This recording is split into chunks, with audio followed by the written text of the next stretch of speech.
ನಮಸ್ಕಾರ. ನೀವು ನೋಡ್ತಾ ಇದ್ದೀರಾ ಕಾವೇರಿ ಗರ್ಜನೆ ನ್ಯೂಸ್. ನಾನು ನಿಮ್ಮ ರಮೇಶ್ ಕಿರ್ಗಂದೂರು, ಮಂಡ್ಯ. ಇವತ್ತು ನಾನು ಮಂಡ್ಯ ಜಿಲ್ಲಾ ಕಾರಾಗೃಹದ ಬಳಿ ಬಂದಿದ್ದೀನಿ. ವಿಶೇಷ ಏನಪ್ಪ ಅಂದರೆ ಇಲ್ಲಿ ಒಂದು ಸಾಕ್ಷರತಾ ಆಂದೋಲನ ಕಾರ್ಯಕ್ರಮವನ್ನು ಹಮ್ಮಿಕೊಂಡಿದ್ದಾರೆ. ಇವತ್ತಿನ ಸಮಾಜದ ವ್ಯವಸ್ಥೆ ಒಳಗಡೆ ಎಷ್ಟೋ ಜನ ಕಾನೂನಿನ ಅರಿವಿಲ್ಲದೆ ಯಾವುದೋ ಒಂದು ಕ್ಷಣಿಕ ಕೋಪಕ್ಕೆ ಬಲಿಯಾಗಿ ಈ ಕಾರಾಗೃಹದ ಒಳಗಡೆ ಬಂದಿರುವಂಥ ಎಷ್ಟೋ ಜನ ಇದ್ದಾರೆ.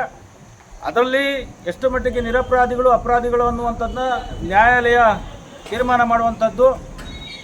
ಮತ್ತು ಒಂದು ಕಾರಾಗೃಹ ಅಂದರೆ ಅದೊಂದು ಸಮಾಜದಲ್ಲಿ ಪರಿವರ್ತನೆ ದಾರಿಯಲ್ಲಿ ನಡೆಸಿ ಅವ್ರನ್ನ ಸಮಾಜದಲ್ಲಿ ಮುಖ್ಯವಾಹಿನಿಯಲ್ಲಿ ಒಂದು ಹೊಸ ಮನುಷ್ಯರಾಗಿ ಬದುಕೋದಕ್ಕೆ ಅವಕಾಶ ಮಾಡಿಕೊಡುವಂಥ ಒಂದು ಮನ ಪರಿವರ್ತನೆ ತಾಣ ಅಂತ ಹೇಳಬೇಕು. ಪ್ರಪಂಚದ ಪ್ರಪ್ರಥಮ ವಿಶ್ವವಿದ್ಯಾನಿಲಯ ಅಂದರೂ ಕೂಡ ತಪ್ಪಾಗಲಾರದು.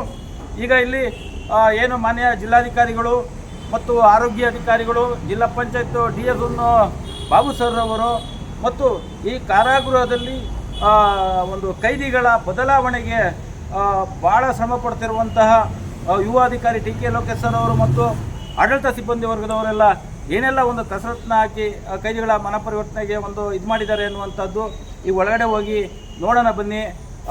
ಎಷ್ಟು ಜನ ಇಲ್ಲಿ ಹೊರಗಡೆ ಅವಿದ್ಯಾವಂತರಾಗಿದ್ದಂಥ ಒಂದು ಸಮಯದಲ್ಲಿ ಗೊತ್ತಿದ್ದ ತಪ್ಪುಗಳನ್ನ ಮಾಡಿ ಜೈಲು ಬಂದಿರ್ತಾರೆ. ಈಗ ಒಳಗಡೆ ಅವ್ರಿಗೆ ಯಾವ ರೀತಿಯ ಒಂದು ಶಿಕ್ಷಣವನ್ನು ನೀಡಲಾಗಿದೆ ಅನ್ನುವಂಥದ್ದನ್ನ ಕೂಡ ನಾನು ನಿಮ್ಮ ಮುಂದೆ ಇಡುವಂಥ ಪ್ರಯತ್ನ ಮಾಡ್ತೀನಿ. ಬನ್ನಿ ಒಳಗಡೆ ಹೋಗೋಣ.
ಸಾಕ್ಷರತೆ ಅಂತಕ್ಕಂಥದ್ದು 2021 ಮತ್ತು 2022ರಲ್ಲಿ ಮೊಟ್ಟ ಮೊದಲ ಬಾರಿಗೆ ಪ್ರಾರಂಭ ಆಯಿತು.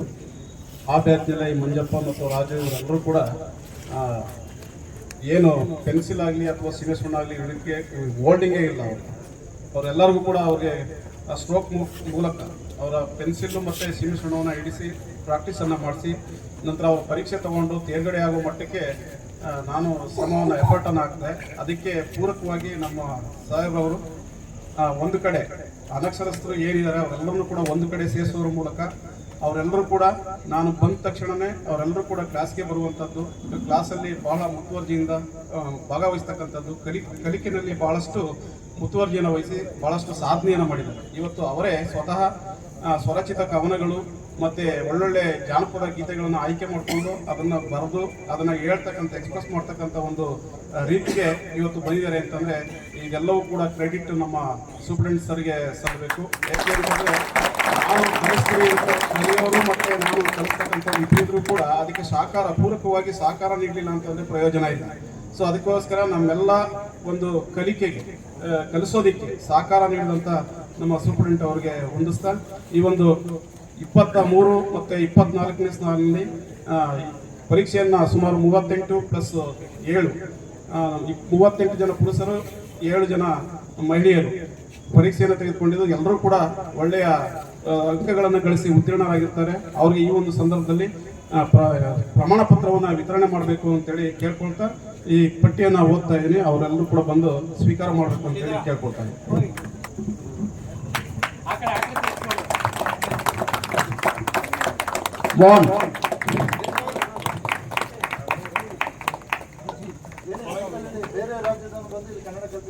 ಇವರು ಉತ್ತರ ಪ್ರದೇಶದವರು ಕನ್ನಡವನ್ನ ಕಲಿತು ಇವತ್ತು ಬರವಣಿಗೆಯನ್ನು ಬರೆದು ಓದುವಂತ ಒಂದು ಸ್ಥಿತಿಗೆ ಬಂದಿದ್ದಾರೆ. ಬಹಳ ನಮ್ಮ ಕನ್ನಡದಲ್ಲೇ ಹುಟ್ಟಿ ಬೆಳೆದಂತವ್ರಿಗಿಂತ ಹೆಚ್ಚು ಸಾಧನೆಯನ್ನ ಮಾಡಿದ್ದಾರೆ.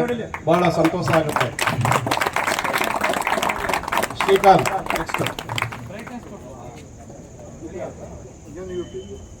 ನೆಕ್ಸ್ಟ್ ಇವರು ಕಲಬುರ್ಗಿ. ಮನೀಶ್ ಜೈಪಾಲ್ ಇವರು ಕೂಡ ಹಿಂದಿ ಭಾಷಿಗರು, ಕನ್ನಡವನ್ನು ಬಹಳ ಅಚ್ಚುಕಟ್ಟಾಗಿ ಕಲಿತು ಓದಿದ್ದಾರೆ. ರಾಜಸ್ಥಾನ್. ದಿನೇಶ್ ರಾಜು ಟಿವಿ.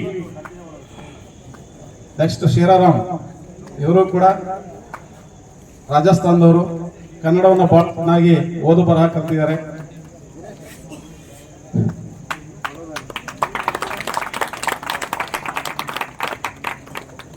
ರಾಜು ಶಿವರಾಮ್ ಯಾಕೂಬ್ ಗಣೇಶ್ ನಾಗರಾಜು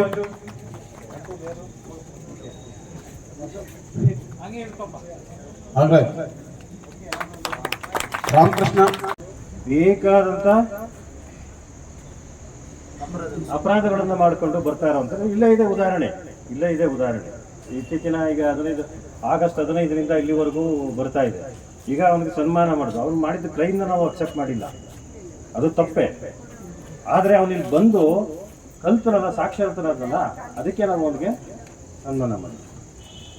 ಹಾಗೆ ಇಲ್ಲಿ ಅವನಿಗೆ ಗೊತ್ತಿಲ್ಲದೆ ಮಾಡಿರೋದು ಅಥವಾ ಆಗಿದ್ದರೇ ಇಲ್ಲಿ ಮುಖ್ಯ 90% 95% ಇಲ್ಲಿದೆ.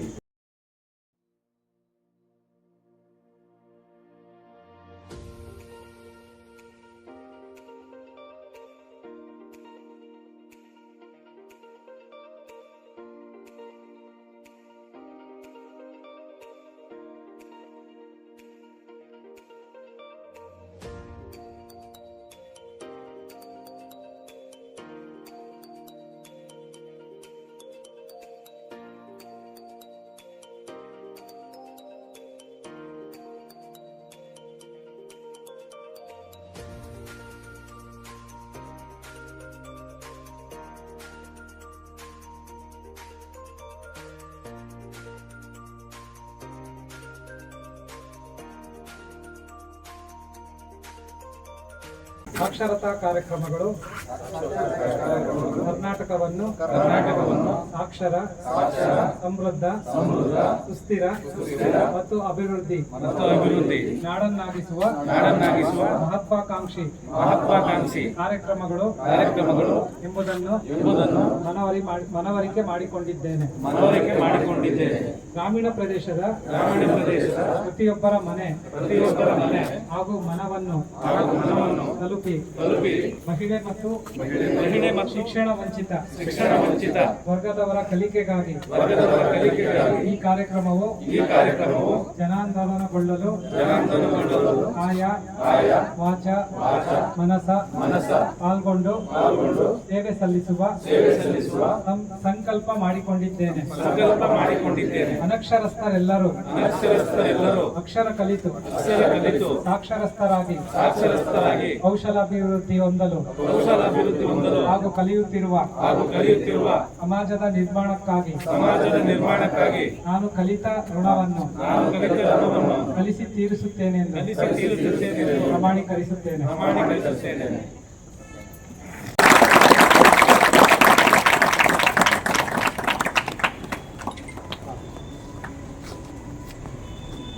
ಈ ಒಂದು ಕಾರ್ಯಕ್ರಮಕ್ಕೆ ಮುಖ್ಯ ಅತಿಥಿಗಳಾಗಿ ಶ್ರೀಯುತ ಡಾಕ್ಟರ್ HL ನಾಗರಾಜ್ ಸರ್ ಅವರು ಅಪರ ಜಿಲ್ಲಾಧಿಕಾರಿಗಳು ಇವರು ಸಹ ಬರ್ತೀವಿ ಅಂತ ಅಂದ್ಬಿಟ್ಟು ಒಪ್ಕೊಂಡಿದ್ರು. ಅವರ ಅನುಪಸ್ಥಿತಿಯಲ್ಲಿ ಅವರಿಗೆ ತುಂಬ ಹೃದಯದ ಸ್ವಾಗತವನ್ನು ಕೋರುತ್ತೇನೆ. ಹಾಗೂ ಜಿಲ್ಲೆಯ ಆರೋಗ್ಯ ಇಲಾಖೆಯ ನೇತೃತ್ವವನ್ನು ವಹಿಸಿಕೊಂಡಿರ್ತಕ್ಕಂಥ ಶ್ರೀಯುತ ಡಾಕ್ಟರ್ ಮೋಹನ್, ಮಾನ್ಯ ಜಿಲ್ಲಾ ಆರೋಗ್ಯ ಮತ್ತು ಕುಟುಂಬ ಕಲ್ಯಾಣ ಅಧಿಕಾರಿಗಳು ಮಂಡ್ಯ, ಇವರು ಈ ಒಂದು ಕಾರ್ಯಕ್ರಮಕ್ಕೆ ಆಗಮಿಸಿದರೆ ಅವರಿಗೆ ವೈಯಕ್ತಿಕವಾಗಿ ಹಾಗೂ ನಿಮ್ಮೆಲ್ಲರ ಪರವಾಗಿ ತುಂಬ ಹೃದಯದ ಸ್ವಾಗತವನ್ನು ಕೋರುತ್ತೇನೆ. ಹಾಗೂ ಈ ಒಂದು ಕಾರ್ಯಕ್ರಮ ಇಷ್ಟು ಯಶಸ್ವಿಯಾಗಿ ಹಾಗೂ ಅಚ್ಚುಕಟ್ಟಾಗಿ ನೆರವೇರೋದಕ್ಕೆ ಕಾರಣೀಭೂತರಾಗಿರ್ತಕ್ಕಂತಹವರು ಶ್ರೀಯುತ ಲೋಕೇಶ್ ಸರ್ ಅವರು, ಅಧೀಕ್ಷಕರು ಜಿಲ್ಲಾ ಕಾರಾಗೃಹ ಮಂಡ್ಯ. ಇವರು ಕಳೆದ 10 ದಿನಗಳಿಂದ ನಮ್ಮೊಂದಿಗೆ ಕೈ ಜೋಡಿಸಿ ನಮ್ಮ ಎಲ್ಲ ಒಂದು ಅಭಿಪ್ರಾಯಗಳನ್ನು ತಗೊಂಡು ಈ ಕಾರ್ಯಕ್ರಮವನ್ನು ಅತ್ಯಂತ ಯಶಸ್ವಿಯಾಗಿ ಉತ್ತಮವಾಗಿ ಸಂಘಟನೆ ಮಾಡಿದರೆ ಅವರಿಗೆ ವೈಯಕ್ತಿಕವಾಗಿ ಇಲಾಖೆ ಪರವಾಗಿ ಸ್ವಾಗತವನ್ನು ಕೋರುತ್ತೇನೆ.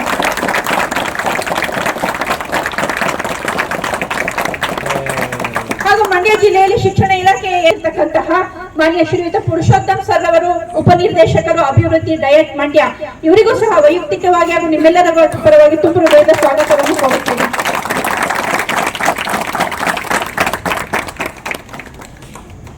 ಈ ಒಂದು ಕಾರ್ಯಕ್ರಮಕ್ಕೆ ಕಳೆದ 4-5 ದಿನಗಳಿಂದ ಸಂಪೂರ್ಣವಾಗಿ ನಿಮ್ಮನ್ನು ತೊಡಗಿಸಿಕೊಂಡು ಈ ಒಂದು ಕಾರ್ಯಕ್ರಮ ಯಶಸ್ವಿಯಾಗಿ ಆಯೋಜನೆ ಆಗೋದಕ್ಕೆ ಕಾರಣೀಭೂತರಾಗಿದ್ದೀರಿ. ನಿಮ್ಮೆಲ್ಲರಿಗೂ ಸಹ ವೈಯಕ್ತಿಕವಾಗಿ ಇಲಾಖೆಯ ಪರವಾಗಿ ತುಂಬ ಹೃದಯದ ಸ್ವಾಗತವನ್ನು ಕೋರುತ್ತೇನೆ. ಹಾಗೂ ಮಾಧ್ಯಮ ಮಿತ್ರರು ಈ ಒಂದು ಕಾರ್ಯಕ್ರಮಕ್ಕೆ ಆಗಮಿಸಿದ್ದೀರಾ, ಎಲ್ಲಾ ಮಾಧ್ಯಮ ಮಿತ್ರರಿಗೂ ಸಹ ಈ ಒಂದು ಕಾರ್ಯಕ್ರಮಕ್ಕೆ ತುಂಬ ಹೃದಯದ ಸ್ವಾಗತವನ್ನು ಕೋರುತ್ತೇನೆ.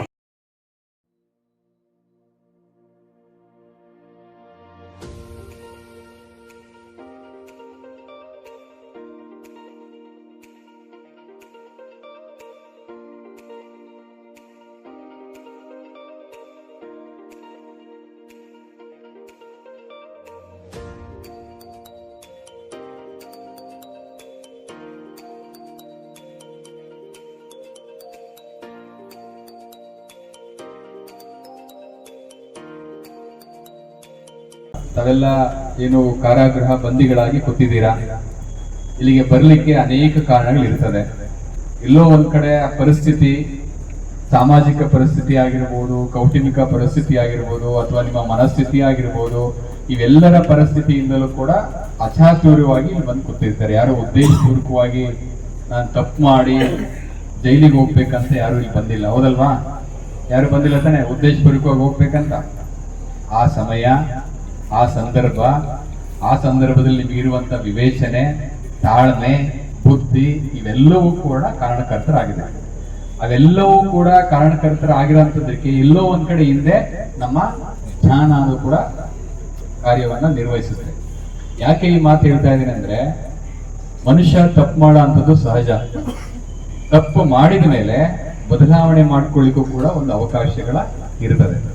ಈ ಎಲ್ಲೋ ಒಂದ್ ಕಡೆ ನಡೆದು ಹೋಗ್ಬೇಕಾದ್ರೆ ಒಂದು ಕಲ್ಲನ್ನ ಎಡವಿ ಬಿದ್ದಂತ ಸಂದರ್ಭದಲ್ಲಿ ಇವತ್ತು ಕಲ್ಲೆಡವಿ ಬಿದ್ದಾಗ ಇನ್ನೊಂದಿನ ಅದೇ ದಾರಿಲಿ ಹೋಗ್ಬೇಕಾದ್ರೆ ನಮ್ಗೇನ್ ಬರ್ಬೇಕು?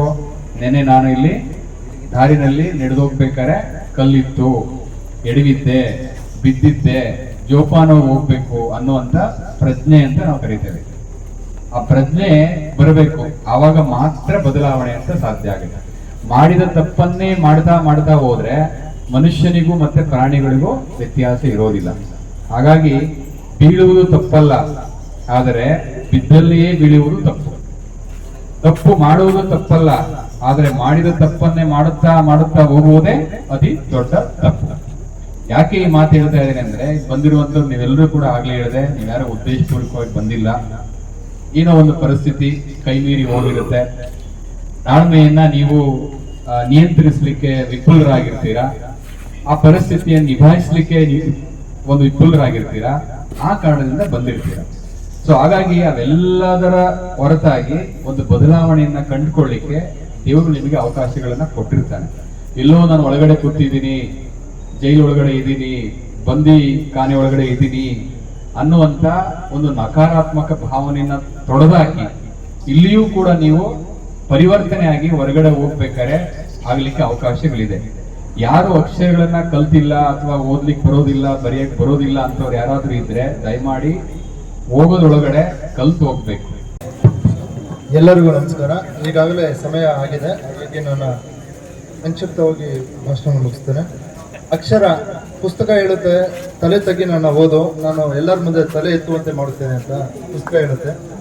ಅದಕ್ಕಾಗಿ ಕಳೆದ 2 ವರ್ಷಗಳಲ್ಲಿ ನಮ್ಮ ಎಲ್ಲ ಬಂದಿ ನಿವಾಸಿಗಳು ಕಾರಾಗೃಹದಲ್ಲಿ ಯಾವುದೇ ಪ್ರಕರಣದಲ್ಲಿ ಭಾಗಿಯಾಗಿದ್ರು ನಾವು ಪ್ರಕರಣದ ಬಗ್ಗೆ ಯೋಚನೆ ಮಾಡದೆ ಅನಕ್ಷರಸ್ಥರಾಗಿದ್ದಾರೆ ಅನ್ನುವಂತ ಏಕದಂಡನ ಇಟ್ಕೊಂಡು ಅಂತವ್ರನ್ನೆಲ್ಲ ನಾವು ಒತ್ತಾಯಪೂರ್ವಕವಾಗಿ A4 ರೂಮ್ನಾಗೆ ಕಳಿಸಿದ್ವಿ. ಆಗ ಎಲ್ಲ ಬಂದಿಗಳು ನನ್ನ ಮೇಲೆ ಪ್ರತಿಭಟನೆ ಮಾಡಿದ್ರು, ಗಲಾಟೆ ಮಾಡಿದ್ರು. ಆಗೋದಿಲ್ಲ ಸರ್ ಅಂತ ಹೇಳಿದ್ರು. ನಾನು ನನಗೋಸ್ಕರ ರಿಕ್ವೆಸ್ಟ್ ಮಾಡಿ 15 ದಿನ ನೀವು ಇರ್ರಿ, 15 ದಿನ ಆದ್ಮೇಲೆ ನಿಮ್ಗೆ ಇಷ್ಟ ಇಲ್ಲ ಅಂದ್ರೆ ನಾನು ಚೇಂಜ್ ಮಾಡ್ತೀನಿ ಅಂತ ನಿಮ್ಮ ಮನಸ್ಸು ಒಲಿಸಿ ನಾನು A4ಗೆ ಕಳಿಸಿದೆ. ಈಗ ನಾವು ಆಡಳಿತದ ಅವಶ್ಯಕತೆ ಮೇರೆಗೆ ಬೇರೆ ರೂಮ್ಗೆ ಹೋಗಿ ಅಂತ ಹೇಳಿದ್ರೆ ಇಲ್ಲ ಸರ್ ನಾನು ಹೋಗೋದಿಲ್ಲ ಅಂತ ಹೇಳ್ತಿದ್ದಾರೆ. ಶಿಕ್ಷಣ ಅದನ್ನ ನಿಮ್ಮನ್ನ ಅಲ್ಲಿ ಹಿಡಿದಿಟ್ಕೊಂಡಿದೆ. ಯಾಕೆಂತ ಹೇಳಿದ್ರೆ ಅನಕ್ಷರಸ್ಥರು ಎಲ್ಲರೂ ಒಂದೇ ಕೊಠಡಿಯಲ್ಲಿದ್ದಾಗ ನಿಮ್ಮ ಅಕ್ಷರಾಭ್ಯಾಸ, ಯಾಕಂದ್ರೆ ಮಾಸ್ಟರ್ ಕೇವಲ 2 ರಿಂದ 3 ಗಂಟೆ ಅಷ್ಟೇ ನಿಮ್ಗೆ ವಿದ್ಯಾಭ್ಯಾಸ ಮಾಡ್ತಾರೆ. ಅದನ್ನು ನೀವು ಪ್ರಾಕ್ಟೀಸ್ ಮಾಡಬೇಕಾಗಿರೋದು ನಿಮ್ಮ ರೂಮ್ಗಳಲ್ಲಿ ಬೇರೆಯವ್ರ ಜೊತೆ ಇದ್ಕೊಂಡು ನೀವು ಪ್ರಾಕ್ಟೀಸ್ ಮಾಡ್ತಾ ಇದ್ದಾಗ ಬೇರೆ ಬಂದಿಗಳು ನಿಮ್ಮನ್ನ ಹೀಯಾಳಿಸುವಂತಹದ್ದು, ಕೀಟ್ಲೆ ಮಾಡುವಂತಹದ್ದು ಮಾಡ್ತಾರೆ. ಈ ವಯಸ್ಸಿನಲ್ಲಿ ಓದ್ತಾ ಇದ್ದಾನೆ, ಮೊದಲೇ ಓದಿದ್ರೆ ಇವನು ಜೈಲ್ಗೆ ಬರ್ತಾ ಇರ್ಲಿಲ್ಲ ಅಂತ ಹೇಳ್ತಾನೆ. ಆದ್ರೆ ಹೇಳುವಂತ ವ್ಯಕ್ತಿ ಯಾವ್ದೋ ಒಂದು ಸಣ್ಣ ಕಳ್ತನದಲ್ಲಿ ಬಂದಿರ್ತಾನೆ, ಅವನು ಹೇಳ್ತಾ ಇರ್ತಾನೆ, ಅವ್ನು ಮರ್ಡರ್ ಕೇಸಲ್ಲಿ ಬಂದಿರ್ತಾನೆ. ಆದ್ರೂ ಅವ್ನು ಹಿನ್ನೆಲೆ ಗೊತ್ತಾಗ್ದಿರ ಇಲ್ಲಿ ಕಿಚಾಯಿಸೋದು ಇವೆಲ್ಲ ಆಗ್ತವೆ ಅಂತೇಳಿ ಮುಕ್ತವಾದ ಅವಕಾಶ ನಿಮ್ಮ ರೂಮ್ಗಳಲ್ಲಿ ಎಲ್ಲ ಅನಕ್ಷರಸ್ಥರಿದ್ರೆ ಒಬ್ರಿಗೊಬ್ರು ಮಾತಾಡ್ಕೊಂಡು ಒಬ್ರಿಗೊಬ್ರು ನೀವು ಪ್ರಾಕ್ಟೀಸ್ ಮಾಡ್ಕೊಂಡು ಉತ್ತಮವಾಗಿ ಶಿಕ್ಷಣಾಭ್ಯಾಸ ಮಾಡ್ತೀರಾ ಅಂತ ಹೇಳಿ ನಾವು ಒತ್ತಾಯಪೂರ್ವಕವಾಗಿ ಕಳಿಸಿದ್ವಿ. ಕಾರಾಗೃಹ ಇಲಾಖೆ ಮೊದಲು ಜೈಲು ಇಲಾಖೆ ಅಂತ ಹೇಳ್ತಾ ಇದ್ವಿ, ಈಗ ಕಾರಾಗೃಹ ಇಲಾಖೆ, ಮುಂದೆ ನಾವು ಈಗ ಕಾರಾಗೃಹ ಮತ್ತು ಸುಧಾರಣಾ ಸೇವಾ ಇಲಾಖೆ ಮಾಡ್ತಿದ್ದೀವಿ. ಸುಧಾರಣೆ ಮಾಡೋದು ಕಡ್ಡಾಯವಾಗಿ ಮಾಡಲೇಬೇಕು. ನಾವು ತಿಂಗಳಿಗೆ ಒಂದ್ಸರಿ ರಿಪೋರ್ಟ್ ಕೊಡಬೇಕು. ನವಚೇತನ ಯೋಜನೆ ಅಡಿಯಲ್ಲಿ ಎಷ್ಟು ಜನ ವಿದ್ಯಾಭ್ಯಾಸ ಕೊಂಡಿದ್ದಾರೆ, ಎಷ್ಟು ಜನ ಧ್ಯಾನನ ಪಡ್ತಿದ್ದಾರೆ, ಎಷ್ಟು ಜನ ಯೋಗಾಭ್ಯಾಸ ಪಡ್ತಿದ್ದಾರೆ, ಎಷ್ಟು ಜನ ಬದಲಾಗಿದ್ದಾರೆ, ಪರಿವರ್ತನೆ ಆಗಿದ್ದಾರೆ, ಸುಧಾರಣೆ ಆಗಿ ಹೊರಗಡೆ ಹೋಗಿದ್ದಾರೆ ಅನ್ನೋದನ್ನ ಕಡ್ಡಾಯ ಮಾಡಿದ್ದಾರೆ ನಮ್ಮ ಇಲಾಖೆ. ಆದ್ದರಿಂದ ಶಿಕ್ಷಣ ಬಹಳ ಕಾಲ ನಿಮ್ಮನ್ನ ಪರಿವರ್ತನೆ, ನಾನು ಹೇಳ್ತಾ ಇದ್ದೆ, ಬದಲಾವಣೆ ಅನ್ನೋದು ತಾತ್ಕಾಲಿಕ. ನಮ್ಮ ಮುಂದೆ ಮಾತ್ರ ನೀವು ಒಳ್ಳೆಯವ್ರ ತರ ಇರುವಂತಹದ್ದು, ಅಥವಾ ಕೆಲವು ದಿನಗಳು ಮಾತ್ರ ನೀವು ಒಳ್ಳೆಯವ್ರ ತರ ಇರೋದು ಬದಲಾವಣೆ. ನಾವು ಬದಲಾವಣೆ ಬಯಸೋದಿಲ್ಲ, ನಿಮ್ಮಿಂದ ಪರಿವರ್ತನೆಯನ್ನು ನಾವು ಬಯಸ್ತಾ ಇದ್ದೀವಿ. ಪರಿವರ್ತನೆ ಅಂತ ಹೇಳಿದ್ರೆ ಶಾಶ್ವತವಾಗಿ ನೀವು ಒಂದು ಏನು ಈಗ ಇರುವಂತಹ ಸ್ಥಿತಿಯಿಂದ ಸಂಪೂರ್ಣವಾಗಿ ಪರಿವರ್ತನೆ ಆಗುವಂತಹದ್ದು. ಪರಿವರ್ತನೆ ಅಂದಾಗ ಯಾರೋ ನನ್ನ ಮುಂದೆ ಮಾತ್ರ, ಅಥವಾ ಜಡ್ಜ್ ಸಾಹೇಬ್ರ ಮುಂದೆ, ಅಥವಾ ಯಾರೋ ಅಧಿಕಾರಿಗಳ ಮುಂದೆ, ಅಥವಾ ನಿಮ್ಮ ಮನೆಯವ್ರ ಮುಂದೆ ಮಾತ್ರ ಒಳ್ಳೆಯವರಾಗಿ ಬೇರೆ ಟೈಮ್ನಲ್ಲಿ ಕೆಟ್ಟದ್ ಮಾಡೋದಲ್ಲ. ದೇವರು ಅಥವಾ ಯಾವುದೋ ಒಂದು ಶಕ್ತಿ ನಮ್ಮನ್ನು ಗಮನಿಸ್ತಾ ಇದೆ. ಮನಸ್ಸಿನಲ್ಲಿ ನಾವು ಪರಿವರ್ತನೆ ಆಗಿದ್ದೀವಿ. ಯಾರು ಗಮನಿಸದೇ ಇರಲಿ, ನಾವು ಕೆಟ್ಟದ್ದು ಮಾಡಬಾರ್ದು, ಕೆಟ್ಟದ್ದು ಹೇಳಬಾರ್ದು, ಕೆಟ್ಟದ್ದು ಆಲೋಚನೆ ಮಾಡಬಾರ್ದು ಅನ್ನುವಂತ ಒಂದು ಉದ್ದೇಶ ನಿಮ್ಮಲ್ಲಿ ಬರಲಿ ಅಂತೇಳಿ ಶಿಕ್ಷಣ ಅಭ್ಯಾಸ ಮಾಡ್ತಿದ್ದೇವೆ. ಕಲಿಕೆಯಿಂದ ಬದಲಾವಣೆ ಅನ್ನುವಂಥದ್ದು ಕರ್ನಾಟಕದ ಎಲ್ಲಾ ಕಾರಾಗೃಹಗಳಲ್ಲಿ ಏಕಕಾಲದಲ್ಲಿ 2020ರಲ್ಲಿ ಜಾರಿ ಬಂದಿರುವಂತಹದ್ದು. ಕಲಿಕೆಯಿಂದ ಬದಲಾವಣೆ ಕಡ್ಡಾಯವಾಗಿ ನಾವು ಖಂಡಿತವಾಗ್ಲೂ ಆಗುತ್ತೆ. ಶಿಕ್ಷಣ ಅನ್ನುವಂತಹದ್ದು ನಮ್ಮನ್ನ ಮೂಲವಾಗಿ ನಮ್ಮ ಮನಸ್ಸಿನಿಂದ, ನಮ್ಮ ಆಲೋಚನೆಯಿಂದ ನಮ್ಮನ್ನ ಪರಿವರ್ತನೆ ಮಾಡುತ್ತೆ ಅನ್ನುವಂತ ನಿಟ್ಟಿನಲ್ಲಿ ಜಿಲ್ಲಾ ವಯಸ್ಕರ ಶಿಕ್ಷಣ ಇಲಾಖೆಯವರು ಕಳೆದ 3 ವರ್ಷಗಳಿಂದ ಕಡ್ಡಾಯವಾಗಿ ಮಾಡ್ತಿದ್ದಾರೆ. ಏನು ಕೇವಲ ನಾವು ಅಕ್ಷರಾಭ್ಯಾಸನ ಶುರು ಮಾಡಿ ಮಧ್ಯದಲ್ಲಿ ನಿಲ್ಲಿಸುವಂತದ್ದು ಈ ತರದ್ದು ಮಾಡ್ತಿಲ್ಲ. ಕಳೆದ 3 ವರ್ಷಗಳಿಂದ ಯಾರು ಶಿಕ್ಷಣಕ್ಕೆ ಅನಕ್ಷರಸ್ಥರು ನೀವು ವಯಸ್ಕರ ಶಿಕ್ಷಣಕ್ಕೆ ಬಂದು ದಾಖಲಾಗ್ತೀರಾ, ಮಧ್ಯದಲ್ಲಿ ಬಿಡುಗಡೆ ಆದ್ರೆ ಅವ್ರನ್ನ ಹೊರಗಡೆ ವಯಸ್ಕರ ಶಿಕ್ಷಣ ಇಲಾಖೆಯಲ್ಲಿ TC ಕೊಟ್ಟು ಕಳಿಸುವಂತದ್ದು, ಅವ್ರ ಶಿಕ್ಷಣ ಮುಂದುವರಿಸುವಂತ ಕಾರ್ಯವನ್ನು ಮಾಡ್ತಾ ಇದ್ದೀವಿ. ಮತ್ತೆ ಕಳೆದ 3 ವರ್ಷಗಳಿಂದನೇ ಶಿಕ್ಷಣ, ಯಾಕಂದ್ರೆ ಏನೇ ನಾವು ಪ್ರಾಕ್ಟೀಸ್ ಮಾಡಿದ್ರು ಫಲಿತಾಂಶ ಬೇಕು. ಈಗ ಯಾರೋ ಒಬ್ರು ಕಲಿತಾ ಇದ್ದಾರೆ ಅಂದ್ರೆ ಅವ್ರನ್ನ ಎಲ್ಲರ ಸಮ್ಮುಖದಲ್ಲಿ ನಾವು ಹೇಗೆ ಸನ್ಮಾನ ಮಾಡಿ ಇನ್ನಿತರಗೆ ಸಾಂಕೇತಿಕವಾಗಿ ಒಬ್ಬರಿಗೆ ಮಾಡಿದ್ದೇವೆ. ಯಾರು ಶಿಕ್ಷಣ ಪಡೆದು ಕಳೆದ 3 ವರ್ಷಗಳಲ್ಲಿ 143 ಜನ ಶಿಕ್ಷಣನ ಪಡ್ಕೊಂಡು ಪಾಸ್ ಆಗಿದ್ದೀರಾ, ಅವರೆಲ್ಲರೂ ಸನ್ಮಾನಕ್ಕೆ ಅರ್ಹರೇ. ಆದ್ರೆ ಸಾಂಕೇತಿಕವಾಗಿ ನಾವು ಒಬ್ಬರಿಗೆ ಮಾಡಿದ್ದೇವೆ. ನೀವು ಕೇವಲ ಇಲ್ಲಿ ಏನು ನಾವು ಕಲಿಸಿದ್ದೇವೆ, ಅಕ್ಷರಾಭ್ಯಾಸ ಕಲ್ತಿದ್ದೀವಿ, ಪೇಪರ್ ಓದುವಂತಹದ್ದು, ಪುಸ್ತಕ ಓದುವಂತಹದ್ದು ಮಾಡಿದ್ದೇವೆ. ಇದು ನೀವು ದೊಡ್ಡವರಾದ್ಮೇಲೆ ಕಲ್ತಿರೋದ್ರಿಂದ ಬೇಗ ಅದು ಮರೆತು ಹೋಗುವ ಸಾಧ್ಯತೆಗಳಿದ್ದಾವೆ. ಅದಕ್ಕಾಗಿ ನೀವು ಇಲ್ಲಿಗೆ ನಿಲ್ಲಿಸಬಾರ್ದು. ಈಗ ಕೇವಲ ಸರ್ಟಿಫಿಕೇಟ್ ತಗೊಂಡಿದ್ದೀನಿ, ನಂದು ಅಕ್ಷರಾಭ್ಯಾಸ ಮುಗೀತು ಅಂತ ಅನ್ಕೊಳ್ಬಾರ್ದು. ಇದು ಕೇವಲ ಪ್ರಾರಂಭ. ಮುಂದೆ ಹೆಚ್ಚು ಪುಸ್ತಕಗಳು ಓದುವಂತಹದ್ದು, ಪತ್ರಿಕೆಗಳನ್ನ ಓದುವಂತಹದ್ದು, ಜ್ಞಾನಾರ್ಜನೆಯನ್ನ ಪಡ್ಕೊಳ್ಳುವಂತಹದ್ದು ಮಾಡಬೇಕು. ಈಗಾಗಲೇ ಗೌರವಿತ ನ್ಯಾಯಾಧೀಶರು ಸರ್ ಹೇಳಿದ್ರು, ಇವತ್ತು ನಾವು ನಿಮ್ಮ ಸಮ್ಮುಖದಲ್ಲಿ ಒಂದು ವಿಷಯದ ಬಗ್ಗೆ ನಾವು ಮಂಡನೆ ಮಾಡ್ತಾ ಇದ್ದೀವಿ, ನಿಮ್ಗೊಂದಷ್ಟು ಜ್ಞಾನಾರ್ಜನೆ ಮಾಡ್ತಾ ಇದ್ದೀವಿ ಅಂದ್ರೆ ಯಾಕೆ? ಪದವಿ ಇದೆ, ಅವರು ಜಡ್ಜ್ ಆಗಿದ್ದಾರೆ, ನಾನು ಸೂಪರಿಂಟೆಂಡೆಂಟ್ ಆಗಿದ್ದೇನೆ, DC ಆಗಿದ್ದಾರೆ, ಇನ್ನೊಬ್ರು ಅಧಿಕಾರಿ ಆಗಿದ್ದಾರೆ, ಹಾಗಾಗಿ ಬಂದಿದ್ದಾರೆ. ಅಧಿಕಾರಿ ಯಾಕಾದ್ರು? ಅವ್ರು ಶಿಕ್ಷಣ ಪಡೆದ್ರು, ಅರ್ಹತೆ ಪಡೆದ್ರು, ವಿದ್ಯಾಭ್ಯಾಸ ಮಾಡಿ ಅವರು ಪರೀಕ್ಷೆ ಪಡೆದು ಅರ್ಹತೆ ಪಡೆದುಕೊಂಡು ಬಂದಿರೋದಕ್ಕೆ ಇಲ್ಲಿ ಬರ್ಲಿಕ್ಕೆ ಸಾಧ್ಯ. ಎಲ್ಲಿ ಅವಮಾನ ಆಗಿದೆ ಅಲ್ಲಿ ಸನ್ಮಾನ ಆಗ್ಬೇಕು. ಈಗ ಆಗಿರುವಂತ ತಪ್ಪುಗಳಾಗಿರ್ಬೋದು ಅಥವಾ ಯಾವುದೇ ಒಂದು ಪ್ರಕರಣದಲ್ಲಿ ಭಾಗಿಯಾಗಿರುವಂತಹ ಈ ಸಂದರ್ಭ ಏನಿದೆ ಇದು ತಾತ್ಕಾಲಿಕ. ಜೀವನದ ಒಂದು ಪುಸ್ತಕ, ಒಂದು ಜೀವನ, ನಾವು ಶಿಕ್ಷಣದಲ್ಲಿ ಹೇಳೋದಾದ್ರೆ ಒಂದು ಪುಸ್ತಕ ಜೀವನ ಆದ್ರೆ ಜೈಲು ಜೀವನ ಒಂದು ಪುಟ ಇದ್ದಂಗೆ. ಒಂದು ಪುಟನೇ ಪುಸ್ತಕನ ನಿರ್ಧಾರ ಮಾಡೋದಿಲ್ಲ. ನೀವು ಇಲ್ಲಿದ್ದ ಅವಧಿಯಲ್ಲಿ ಹೆಚ್ಚು TC ಸಾಹೇಬ್ರು ಹೇಳಿರೋ ರೀತಿ ಮನ ಪರಿವರ್ತನೆ ಆಗೋ ನಿಟ್ಟಿನಲ್ಲಿ ನೀವು ಆತ್ಮಾವಲೋಕನ ಮಾಡಿಕೊಳ್ಬೇಕು. ಯಾವ ಅಭ್ಯಾಸದಿಂದ, ಯಾವ ವ್ಯಕ್ತಿಯಿಂದ ನನ್ನಲ್ಲಿ ಕೆಲವೊಂದು ಏನಿದೆ, ನಾವು ಬೀಡಿ ಸೇದೋದು, ಸಿಗರೆಟ್ ಸೇದೋದು, ಅಥವಾ ಮದ್ಯಪಾನ ಸೇವಿಸೋದು, ಅಥವಾ ಗಾಂಜಾ ಇನ್ನಿತರ ಅಫೀಮ್ಗಳನ್ನ ಬಳಸುವಂತಾದಾಗ ಮತ್ತೇರಿ ಏನು ಅಪರಾಧ ಚಟುವಟಿಕೆಗಳನ್ನ ಮಾಡಬಹುದು. ಅಥವಾ ನಮ್ಮಲ್ಲಿ ಕೋಪ, ದ್ವೇಷ, ಅಸೂಯೆ ಇನ್ನಿತರ ಚಟುವಟಿಕೆಗಳಿಂದ ಕೂಡ ಈ ಪಾಪ ಕೃತ್ಯ ಮಾಡಿರ್ಬೋದು. ಆದ್ರೆ ಪುಸ್ತಕಗಳನ್ನ ಓದೋದ್ರಿಂದ ತಾಳ್ಮೆ, ನಿಮ್ಗೆ ಏನು ನೀವು ಒಂದು ಸರ್ಟಿಫಿಕೇಟ್ ತೆಗೆದುಕೊಂಡು ಇದ್ರ ಮುಖಾಂತರನೇ ಹೋಗಿ ಕೆಲಸ ಮಾಡಿ ಅಂತ ಹೇಳೋದಿಲ್ಲ. ನಿಮ್ಮ ಸರ್ಟಿಫಿಕೇಟ್ಸ್ ಅಥವಾ ವಿದ್ಯಾಭ್ಯಾಸ ಏನಿದೆ, ನಿಮ್ಮ ಮನಸ್ಸಿನಲ್ಲಿ ತಾಳ್ಮೆ ಮತ್ತೆ ಸಮಾಧಾನ, ಸರ್ ಹೇಳಿದ್ರಲ್ಲ, ತಾಳ್ಮೆ ಮತ್ತೆ ಸಮಾಧಾನ ಎರಡನ್ನ ತಂದುಕೊಟ್ರೆ ಜೀವನದಲ್ಲಿ ಅತ್ಯುತ್ತಮವಾದ ಸಾರ್ಥಕ ಜೀವನನ ನೀವು ನಿರ್ವಹಣೆ ಮಾಡಲಿಕ್ಕೆ ಅನುಕೂಲ ಆಗುತ್ತೆ.